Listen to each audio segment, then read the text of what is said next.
Tapi Abang Ad, kita bukan nak menang Kedah. Betul. Kita nak Betul menang lah. semua. Win the war, not the battle. Kedah ni better. Kita nak menang semua. Tadi, saya tak habis berkenaan dengan Rafizi. Rafizi serang Sanusi. Bagus untuk orang Kedah. Bagus untuk orang utara, orang Pantai Timur. Tetapi PAS tak boleh menang di Johor. PAS tak boleh menang di Negeri Sembilan. PAS berat nak menang di Lembah Kelang. Sebab itu Rafizi bagi tahu Sanusi tak educated, dia bagi tahu suka karaoke, dia nak mendoktrinkan orang-orang muda yang duduk di kawasan urban ni, terutama di selatan ini, untuk tak mengundi Perikatan Nasional, tak mengundi PAS. Itu strategi dia. Sebab tu Abang, saya adalah orang cakap kata apa ni, Sir ni macam tak suka PN, tak suka PAS. Bukan saya tak suka. Saya tak suka parti politik sebab saya dah lalu semua benda. Saya fokus kepada penyatuan Melayu dan kita nak semua pun fokus kepada penyatuan Melayu. Sebab apa? Sebab PAS tak boleh menang semua. PAS tahu perkara tu. Bersatu pun tak boleh menang semua. Dia tahu perkara tu. Jadi macam mana kita nak menang semua? Macam mana kita nak selamatkan kuasa politik? Penyatuan orang Melayu lah. Abang cakap tadi UMNO, jangan panggil dia AMDAP. Saya setuju. Bukan semua orang UMNO ni AMDAP. Tapi bila kita pergi kepada parti, dia tak nak join. Sebab contoh, bersatu dengan UMNO ni dia musuh. Memang musuh lah.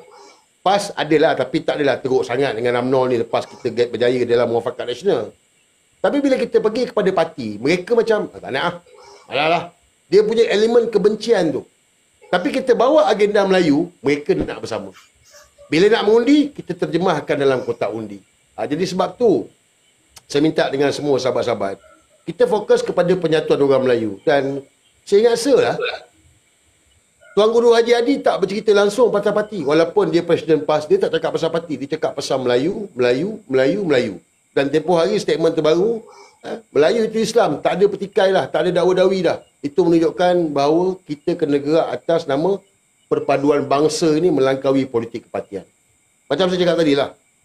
Anwar ni dia salah guna kuasa dah banyak. Dia terlalu rakus, terlalu zalim. Dia langgar perlembagaan, dia langgar undang-undang, Waimah Tita Addendum pun dia dihaka dengan raja-raja Melayu. Dia tahu hari ni, orang Melayu tak undi dia. Dia tahu. Baik dia kena letak jawatan, parlimen perlu dibubarkan, pilihan raya perlu diadakan. Dia tahu segmen pengundi Cina, DAP akan secure 40 kursi. DAP akan secure. 40 kursi DAP dah dapat. Bagi Melayu urban, bagi Melayu yang campuran Melayu, Cina, India ni, mungkin PKR target mungkin dia boleh dapat 30. Dan dia mengharapkan daripada UMNO. Dia mengharapkan daripada UMNO untuk dapat kursi-kursi Melayu. Sebab itu contoh macam Ashraf Wajidi. Dia fokus kat Gerik. Dia tak keluar kat Gerik tu. Dia nak tanding lagi dekat Gerik. Dan banyak lagi parlimen-parlimen lain ni mereka fokus tempat yang mereka boleh menang. Nak bentuk kerajaan 112. Jadi dia target mesti cukup untuk bentuk kerajaan. Tapi kita, side kita, tak cukup kalau kita Melayu berpecah. Buatlah macam mana pun, kalau Melayu berpecah, Melayu tak keluar mengundi, kita tak akan menang. PN tak akan menang, PAS tak akan menang, semua tak akan menang. Mereka akan menang lagi. Sebab tu, strategi yang saya cakap ni adalah apa yang Tun cakap. Sebab, kalau Anwar tahu dia struggle, dia boleh haramkan PAS. Sebab dia salah guna kuasa dah banyak. Apa salah satu lagi dia mengharamkan PAS? Dia boleh bubar, haramkan bersatu. Dia boleh create benda yang tak ada. Yusof Rota tak ada dadah pun boleh letak dadah dalam penjara Sungai Buloh. Berapa ramai orang yang kita tengok di Inaya, kita nampak perkara ni. Jadi Anwar, dia nak kekal berkuasa. Jadi dia boleh buat macam-macam untuk dia kekal berkuasa. Apa yang Tun cakap, kita kena gerakkan Melayu bersatu. Bawa agenda Melayu bersatu. Andai kata, Anwar tengok, ini PN tak boleh, ini tak boleh pergi. Dia akan cari masalah, dia akan haramkan. Dia akan bubarkan. Dia boleh buat. So, kita nak bertanding atas logo apa? Kita bukan akan bertanding pakai logo bebas. Tapi oleh kerana kita dah bawa kempen kesedaran orang Melayu ni, siapa saja calon, itulah pilihan kita. Calon orang Melayu. Saya cakap macam ini sebab sebelum ni kita dah borak dalam Telegram Tim Walabot tentang perkara ni. 3 hari lepas, keluar kenyataan Mahfuz Amanah. Supaya ahli amanah di seluruh negara bersiap siaga. Abang ada baca kan? Dia suruh ahli amanah bersiap siaga. kerana digelarkan sebagai barua DAP. Hari yang sama juga keluar propaganda tentang PAS ni menyerang polis. Cerita lama memali dia keluarkan balik. Dia orang tengah main naratif bahawa PAS ni ekstremis. Bukan baru. Dah lama dah dia main PAS ekstremis ni. Kalau kita ingat sebelum-sebelum ni lagi, macam-macam dia tuduh dekat PAS ni. Perkara ni dibuat untuk tanam dalam kepala rakyat bahawa PAS ni ekstremis. Jadi bila besok Anwar buat tindakan mengharamkan PAS, rakyat tak terkejut kerana PAS ni ekstremis. Okey, contoh GISB. Saya nak ajak semua untuk patah balik, untuk kita ingat balik apa yang mereka tak cakap pada GISB. GISB telah mengajar kanak-kanak meliwat dan diliwat. GISB ni ajaran sesat. GISB ni semua perkara tu dimainkan. Rakyat ramai yang jadi marah. Akhirnya apa yang berlaku? Orang geram, marah dengan GISB. Tapi hari ni pertuduhan yang dikenakan ke atas GISB adalah ahli kumpulan jenayah terancang. Yang mana kita pun tak tahu jenayah apa yang GISB buat. Tetapi kita ingat balik. Mula-mula GISB kena, ramai orang setuju dengan tindakan pihak polis. Saya yakin dalam ni yang ada tengok 1,800 pun ramai yang setuju. Padan muka. Setuju apa yang polis buat.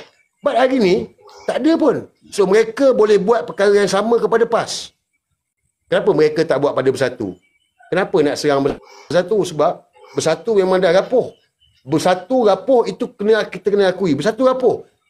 Musuh dia adalah PAS. Hari ni yang jadi payung kepada orang Melayu PAS. PAS anchor. PAS yang memikul amanah untuk menyatukan orang Melayu. Tapi kalau pergi menyatukan orang Melayu dengan parti, kita tak akan berjaya. Percayalah saya cakap. Tak akan berjaya. Kita nak satukan orang Melayu, kena bawa agenda bangsa, parti tolak tepi. Pilihan raya besok, kita keluar mengundi. Ingat Anwar Ibrahim ni, this is Anwar Ibrahim.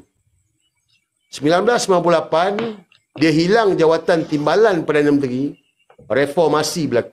Rusuhan, terbalik kereta, bakar itu, bakar ini, sampai nak letup. Itu dia timbalan Perdana Menteri. Hari ni dia Perdana Menteri. 10 tahun dia duduk ratib, aku nak jadi PM, aku nak jadi PM. Akhirnya, tak sampai sepenggal, dia kena step down, kena adakan pilihan raya. Adakah Anwar nak mudah mengaku kalah? No. Dia bukan jenis mudah yang mengaku kalah. Jadi, saya cakap macam ni sebab kita letak diri kita Anwar Ibrahim, kepada yang ada ni 1,800, boleh pejam mata, bayangkan muka Anwar Ibrahim. Apa yang kau akan buat? Untuk kekal berkuasa. Inilah yang kau akan buat. Jadi, lepas tu saya tak risau macam Kelantan, Terengganu, Perlis, Kedah ni, saya tak risau. Itu memang saya tak risau. Tetapi, kita nak menang semua. Kita nak dapatkan Lembah Kelang. Kita nak dapatkan Negeri Sembilan. Kita nak dapatkan Johor.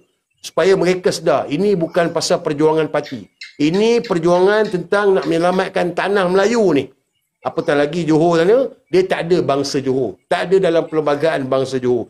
Yang ada adalah bangsa Melayu. Jadi kepada anak-anak Johor yang dengar live ni, tak ada bangsa Johor. Tak ada istilah bangsa Johor. Yang ada adalah bangsa Melayu. Bangsa Melayu. Bukan bangsa Johor. Tak ada. Jangan ikut negeri-negeri ni. Kita nak selamatkan tanah air ni. Nak selamatkan bangsa Melayu. Nak selamatkan legasi anak, cucu, cicit kita. Bukan untuk kita, tapi untuk warisan akan datang. Jadi, saya harap kita semua dapat fokus lah. Abang, Kedah tak ada masalah. Don't worry. Tetapi, InsyaAllah. ni, di selatan ini, dia pemikiran dia orang ni lain sikit. Mentaliti dia orang lain sikit. That's why bila Rafizi cakap, Sanusi ni tak belajar tinggi, dia karaoke. Dia sebenarnya tengah mendoktrinkan tentang budak-budak muda yang apa ni. That's why macam Izzah. Kita dah borak sebelum ni. Why Izzah? Kenapa Izzah timbalan? Kenapa tiba-tiba Izzah bertanding timbalan? Because Izzah akan jadi calon Perdana Menteri. If kata PRU ni, Izzah adalah calon Perdana Menteri wanita yang pertama. Untuk menipu orang perempuan. Untuk menipu budak-budak muda yang tak tahu apa ni. Wah, brilliant lah. Muda lah. Cuba kita tengok speech Nuriza. Cuba kita tengok apa yang Nuriza bawa selama ni. Dia kalah di Permatan Pauh. 4-0 kalah. Tapi cuba tengok apa kempen yang dia bawa. Dia kempen tentang apa yang berlaku dengan global ni. Dia nak menipu budak-budak muda ni. Budak-budak muda hari ni yang ada pendidikan apa semua ni. Nak bagi satu harapan palsu. Jadi sebab itu kenapa Anwar letakkan Nuriza ni. Sebab calon Perdana Menteri lah. Mungkin Anwar dah teruk dia nak mati. Dia tahu nak mati dah. Kalau dia tak jadi, at least anak dia akan jadi. Sebab dia mengikut arahan kan. Jadi ini cabaran untuk kita lah. Win the war, not the battle. Ini bukan tentang parti. Saya nak ingatkan lagi sekali, bila mengundi besok, kita undilah parti. But, kita nak menang semua. Semua orang Melayu kena bersatu, selamatkan tanah Melayu ni. Melangkaui politik kepartian. Okay?